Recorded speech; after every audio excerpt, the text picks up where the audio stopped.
Hello, beautiful people, and welcome to another episode of the Infertile Diagnosis.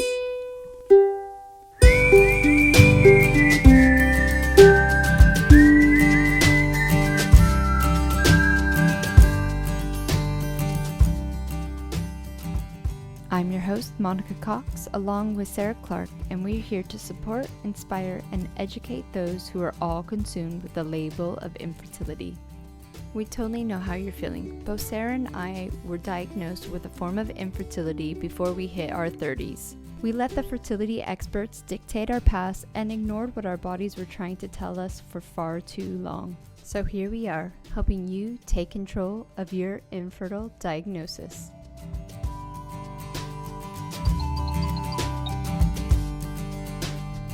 Today I'm going to be talking about some of my top 5 mistakes. If I can get 5, I'm pretty sure I have 5 mistakes that I made during my journey. As you know, my journey was pretty long. 9 years is a really long time to be dealing with infertility issues. And I hope this podcast and everything else that I'm doing is supporting you to make your journey a little bit shorter and a lot more joyful. So my top mistake that I did for probably the first 2 years, maybe even 3, was to think that my unexplained infertility was just one of those things. I definitely listened to the doctors a lot, even outside of like infertility stuff, that my IBS and my gut issues were normal, that my tonsillitis when I don't even have tonsils was normal, my dry skin, my lack of sleep, my anxiety, that these things were just all normal. And I used to even get like cysts on my ovaries. And I remember, at the very beginning of my journey, me telling the doctor about it. And they're like, oh, that's normal. Women get those. And now in hindsight, I can look back and just think, oh, that shit is not normal. It is not normal to have all these ailments. And it's just crazy that we've developed the society that we think these are normal.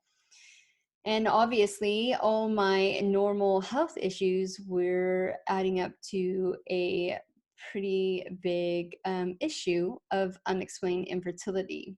And no one was linking these, and it was incredibly frustrating.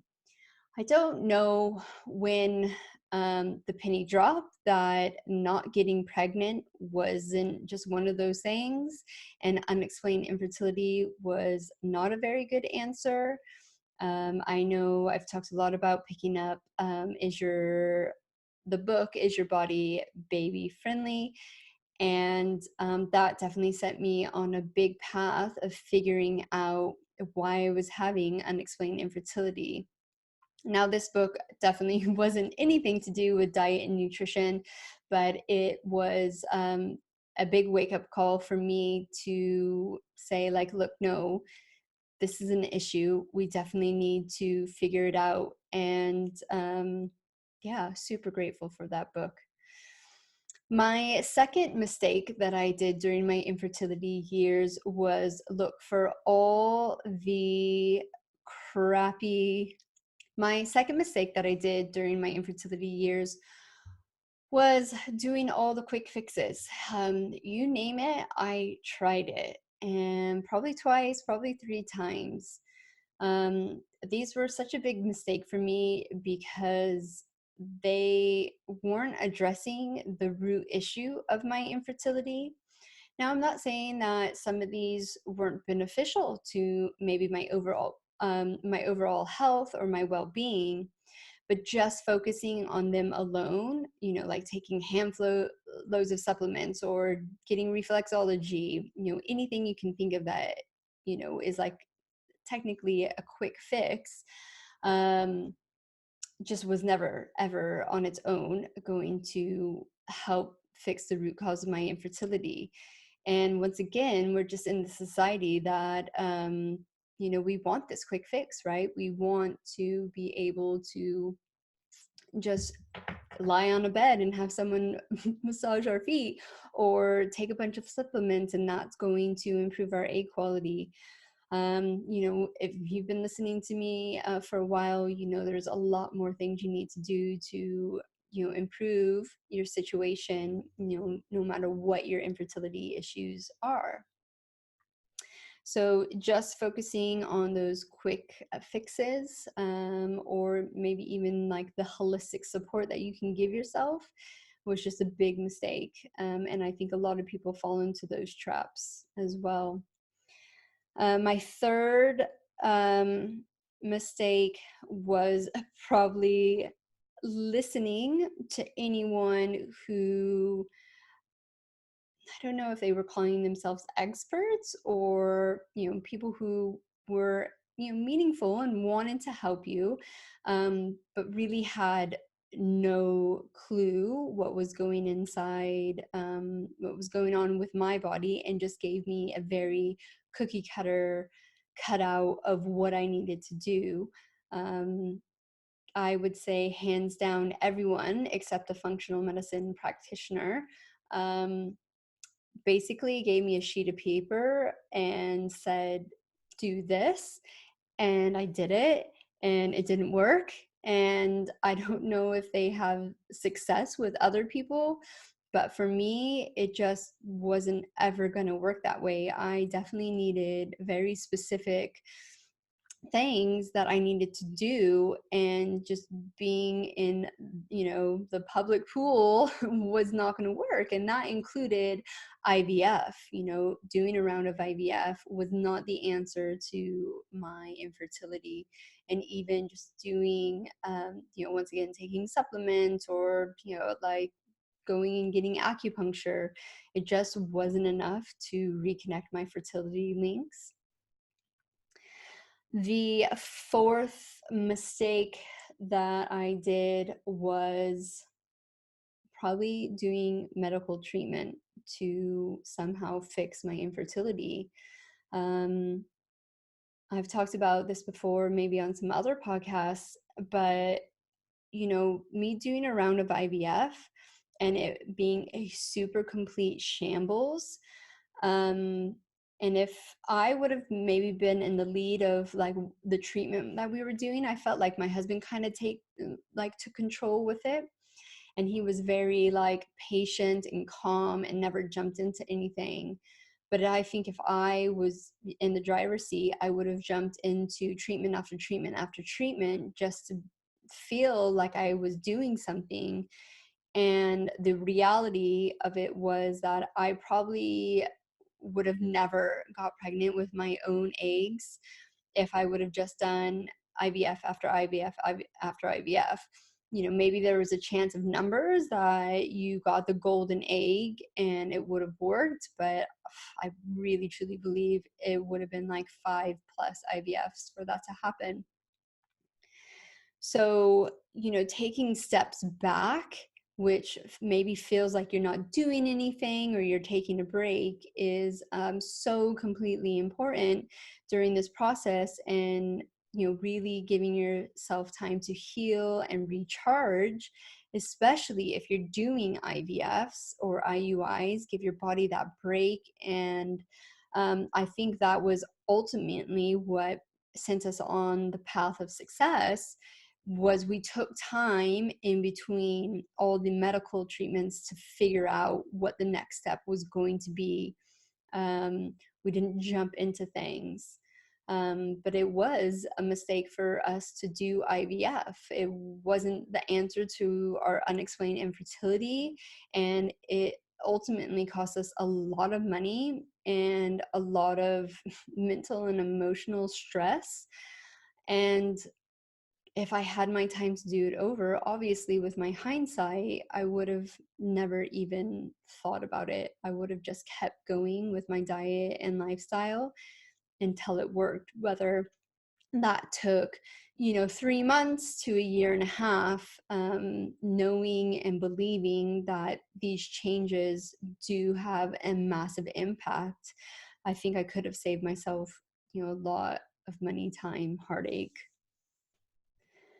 My fifth mistake probably has to be not believing in myself.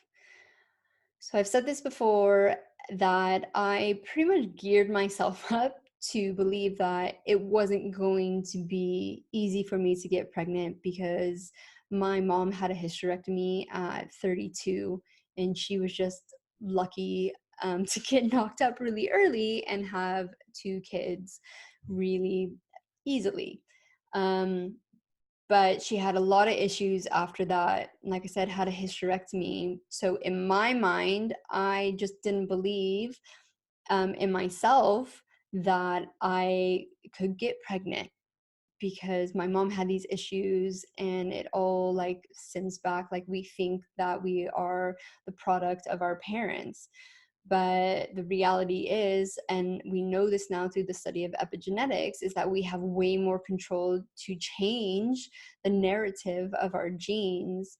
And having that knowledge now could have set me on a completely different path when we started trying to conceive, because when we started, I just assumed it would be hard. And I had those limiting beliefs in my subconscious. And I think that's what really put me on this path of self-destruction during the early years, because obviously the frustration and the anger and the bitterness gets like thrown on top of all those other emotions that you've put into your subconscious. And so not believing in myself from the very beginning and not having that self-love, I think definitely set me up for, just a longer, harder journey, especially in those first few years, and especially after the first failed IVF. It took a lot of hard work to dig myself out of the infertility stuff and then start working on the stuff that was already there, that was already, layered up through the years. So believing in yourself and having confidence in your body is so important, so you are able to do all these hard necessary changes that you're going to have to make to improve your fertility health. And I know it's frustrating. It is, these mistakes are, they're not huge mistakes. It's not like I ruined anyone's life or ruined my own life. These are just hindsight mistakes that, I didn't have this knowledge. I didn't have this community. I didn't have, what you guys have now. So I don't beat myself up over these mistakes, and they are, easily made. But I wanted to bring them to light to help you to maybe see if you are holding on to any of these, and you can change them quite, not quickly. I mean, they're all going to take time. They're all mental, emotional, and physical, that you are going to have to take time to, build yourself up. But they're mistakes that maybe you don't realize you're doing right now. So those are my top 5 mistakes I made during my infertility journey, and I truly hope that you can take some inspiration from them and learn from my mistakes. And until next time, you guys have a beautiful week, and we'll see you soon. A few more things before you go. You can find all the links to anything talked about on this podcast, especially how to connect with our special guest. While you're down there, make sure you leave us a rating or a review. It would totally help this podcast out. If you would like to connect with me more, head over to the website. It's mymindfulme.com. There's a free membership over on the website where you can connect with like-minded people and really push your journey forward. We also have all the videos that I do up there for you, and the newsletter goes out about 2-3 times a month. And we also have pre-registration for the Fertility Reconnect course. It's a 6-week course to help you really dial in what's going on in your body, what foods you can and cannot eat, and we're going to dig deep into the mental blocks you're having and how it could be affecting your fertility health. So that's it. Thank you once again for joining us on the Infertile Diagnosis, and have a beautiful day.